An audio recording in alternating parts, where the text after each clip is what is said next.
Увеличение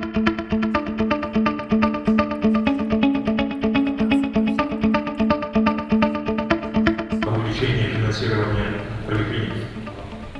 В частности, повышение заработной платы работников здравоохранения, в первую очередь поликлиник. Это очень важно, чтобы была доступность, каждый человек мог попасть беспрепятственно к своему врачу.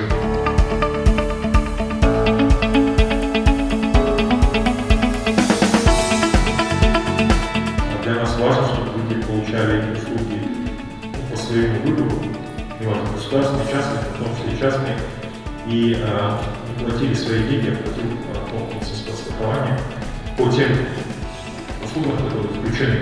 Мы ушли из той модели, когда государство финансирует больницы.